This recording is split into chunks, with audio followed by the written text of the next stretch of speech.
Hello everyone, मैं हूं आपका दोस्त सचिन शर्मा और एग्जाम प्लेस पर आप सभी दोस्तों का बहुत स्वागत करता हूं और आशा करता हूं कि आप सभी पहले की तरह बहुत बढ़िया होंगे। डेली करंट अफेयर्स की हमारी सीरीज में आज हम 26 सितंबर 2020 के सभी इंपॉर्टेंट करंट अफेयर्स के क्वेश्चंस का डिस्कशन करेंगे। ये questions bank, SSC, RRB, NTPC, railway, group D, jail Prahari, Vyapam और स्टेट पीएससी जैसे एग्जाम्स में आपके लिए बहुत ही ज्यादा इंपॉर्टेंट साबित होने वाले हैं। वीडियो को शुरू करने से पहले आपको बता देना चाहता हूं, ऑल एग्जाम प्लेस आपके लिए लाया है एमपी पुलिस का कोर्स।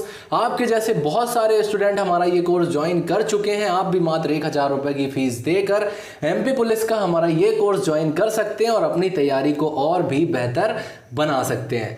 वीडियो के एंड में डेली करंट अफेयर्स का एक क्वेश्चन भी मैं आपसे पूछूंगा जिसका जवाब आपको कमेंट बॉक्स में देना है।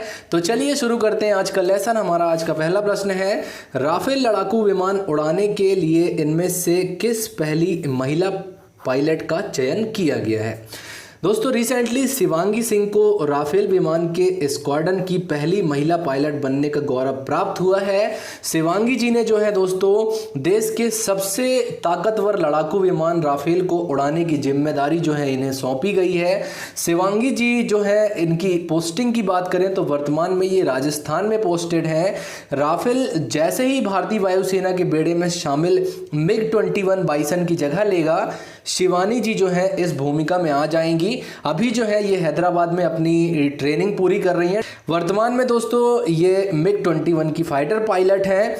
दोस्तों, पिछले 10 सितंबर को ही 5 राफेल लड़ाकू विमानों की पहली खेप जो है ये अंबाला स्थित वायुसेना एयरबेस पर औपचारिक रूप से जो है ये भारतीय वायुसेना में शामिल कर ली गई थी।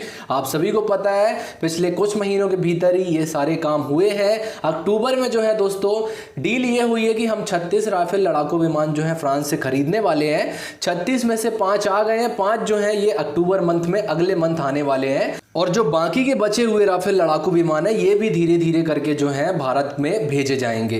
लौटते हैं प्रश्न पर। प्रश्न में पूछा है, राफेल लड़ाकू विमान उड़ाने के इनमें से किस पहली महिला पायलट का चयन किया गया है। तो ये किया गया है बी, शिवांगी सिंह जी का।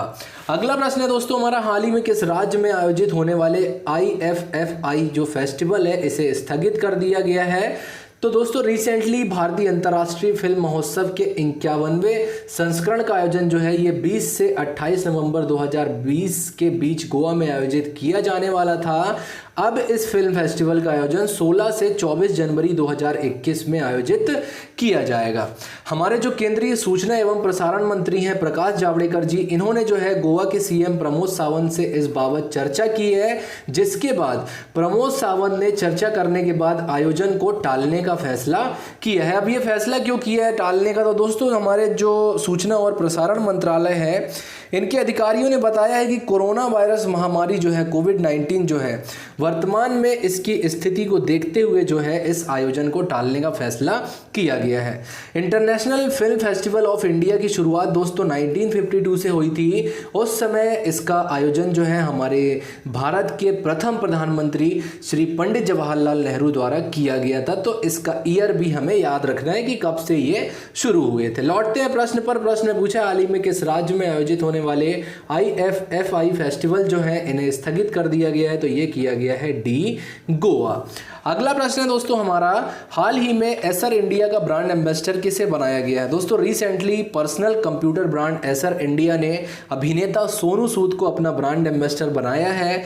ये एक ऐसे व्यक्तित्व हैं दोस्तों जिन्हें कोई नहीं भी जानता था। तो इस महामारी की वजह से दोस्तों ये भारत के हर प्रत्येक नागरिक की नज़रों में आए और इनके द्वारा जो किए गए कार्य हैं दोस्तों, बहुत कम लोगों में ही ऐसा जज्बा होता है। बहुत कम लोग ही जो हैं ये मानवता की दिशा में कार्य करते हैं और हमारे चैनल की तरफ से हम इन्हें बिग सैल्यूट देते हैं कि इन्होंने जो है महामारी के इस दौर में जहां आदमी अपने परिवार वालों की ही भलाई नहीं कर पाता, अपने परिवार वालों के लिए ही कुछ नहीं कर पाता है, वहाँ पर इन्होंने जो है राष्ट्रीय स्तर पर लोगों की मदद की है, जो कि एक बहुत ही सराहनीय कदम है। तो दोस्तों, एसर इंडिया के ब्रांड एम्बेसडर के रूप में सोनू सूद जो है ये सोशल मीडिया पे अब एसर इंडिया के प्रोडक्ट्स जो हैं इनका प्रमोशन करेंगे। एसर इंडिया का हेडक्वार्टर याद रखिएगा दोस्तों, एसर इंडिया का हेडक्वार्टर जो है ये आपको बेंगलुरु कर्नाटक में मिलेगा। प्रश्न में हमसे पूछा है एसर इंडिया का ब्रांड एम्बेसडर किसे बनाया गया है। तो ये बनाया गया गया है सी सोनू सूद को। अगला प्रश्न है हमारा, हाल ही में मोहम्मद हुसैन रोबल किस देश के प्रधानमंत्री नियुक्त किए गए हैं? तो रिसेंटली सोमालिया के जो राष्ट्रपति हैं दोस्तों मोहम्मद अब्दुल्लाही मोहम्मद, इन्होंने मोहम्मद हुसैन रोबल को सोमालिया का नया प्रधानमंत्री नियुक्त किया है। ये पूर्व प्रधानमंत्री हसन अली खैरे का स्थान लेंगे। सोमालिया का नाम याद रखिएगा, ये किस कॉन्टिनेंट की कंट्री है ये याद रखिएगा। तो ये एक अफ्रीकी देश है दोस्तों। इसकी राजधानी याद रखिएगा, इसकी राजधानी है मोगादिशु और इसकी करेंसी है सोमाली शिलिंग। करेंसी से हमारे एग्जाम में कई बार क्वेश्चन पूछ लिए जाते हैं, तो इसकी करेंसी और कैपिटल हमें याद रखना है। तो हमारा जो प्रश्न है कि हाल ही में मोहम्मद हुसैन रोबल किस देश के नए प्रधानमंत्री नियुक्त किए गए हैं? तो ये किए गए हैं डी सोमालिया के। अगला प्रश्न है हमारा, एपी बाला सुब्रमण्यम जिनका हाल ही में निधन हो गया, ये कौन थे? दोस्तों हाल ही में महान गायक एपी बाला सुब्रमण्यम जी का निधन हो गया है। इन्होंने 1966 में तेलुगु फिल्म श्री श्री श्री मरियाडा रमन्ना से अपनी गायकी के करियर की शुरुआत की थी। इन्होंने तमिल, तेलुगु, कन्नड़, मलयालम और हिंदी सहित लगभग 16 भाषाओं में 40,000 से भी अधिक गाने गाए थे। दोस्तों 74 वर्ष के थे ये। बीते माह कोरोना से ये संक्रमित हुए थे। चेन्नई स्थित एक निजी अस्पताल में बीते दिनों इनका निधन हो गया है। इनके निधन के बाद दोस्तों हमारी जो फिल्म इंडस्ट्री है, फिल्म इंडस्ट्री के जो बड़े बड़े गायक हैं, बड़े बड़े जो कलाकार हैं, उन्होंने शोक व्यक्त किया है। ऐसे महान इंसान का जो है हमारे देश में जो इन्होंने गायकी के क्षेत्र में जो योगदान दिया है बहुत ही सराहनीय है। प्रश्न में हमसे पूछा है एपी बाला सुब्रमण्यम जिनका हाल ही में निधन हो गया है, ये कौन थे? तो ये एक गायक थे।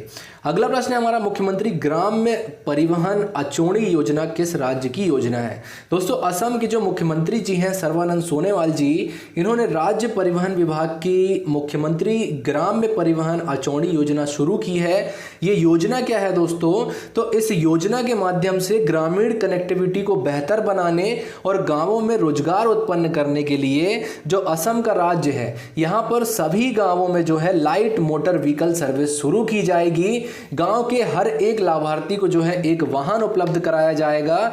इस योजना के पहले चरण में दोस्तों 10,000 गांवों को 100 करोड़ रुपए की वित्तीय सहायता जो है इसके तहत इन्हें कवर किया जाएगा। तो हमारा जो प्रश्न है कि ग्राम्य परिवहन अचोणी योजना किस राज्य की योजना है? तो ये योजना है बी असम की। लास्ट वीडियो में मैंने आपसे क्वेश्चन पूछा था कि पासेज भारत और किस देश के मध्य आयोजित होने वाला सैन्य अभ्यास है? तो दोस्तों पासेज जो है ये भारत और ऑस्ट्रेलिया की जो नौसेना है इनके मध्य में आयोजित होने वाला एक नौसैनिक अभ्यास है। इस नौसैनिक अभ्यास की बात, इस बार इसका आयोजन जो है दोस्तों ये हिंद महासागर में किया जा रहा है। इस अभ्यास में जो है भारतीय नौसेना की ओर से सह्याद्री और करमुक पोत जो है हमारे ये शामिल हो रहे हैं। पासेज एक्सरसाइज भारत और ऑस्ट्रेलिया की नौसैनिक टुकड़ी के मध्य एक दूसरे के बंदरगाहों या समुद्र में किए जाने वाला नियमित तौर पर एक नौसैनिक अभ्यास है। तो हमने जो आपसे प्रश्न पूछा था कि पासेज भारत और किस देश की नौसेना के मध्य आयोजित होने वाला नौसैनिक अभ्यास है, तो ये है भारत और ऑस्ट्रेलिया के मध्य। आज के लिए दोस्तों आपका क्वेश्चन है कि टाइम मैगजीन ने वर्ष 2020 के प्रभावशाली लोगों की सूची में कितने भारतीयों को शामिल किया है? तो इस प्रश्न का उत्तर आपको कमेंट बॉक्स में देना है। साथ ही आपको यह भी बताना है कि वो 4 लोग कौन है जिन्हें जो है टाइम मैगजीन ने अपने 2020 की सूची में शामिल किया है। तो यहीं पर समाप्त होता है हमारा आज का लेसन। उम्मीद करता हूं आपको हमारी करंट अफेयर्स की ये सीरीज काफी पसंद आ रही होगी। अगर आप हमारे चैनल पर नए हैं और अभी तक आपने हमारे इस चैनल को सब्सक्राइब नहीं किया है तो अभी हमारे इस चैनल को सब्सक्राइब करें, वीडियो को लाइक करें, ज्यादा से ज्यादा दोस्तों से शेयर करें। आप मुझे इंस्टाग्राम पर भी फॉलो कर सकते हैं। आपसे मिलेंगे अपने अगले वीडियो में, तब तक के लिए नमस्कार, जय हिंद, जय भारत।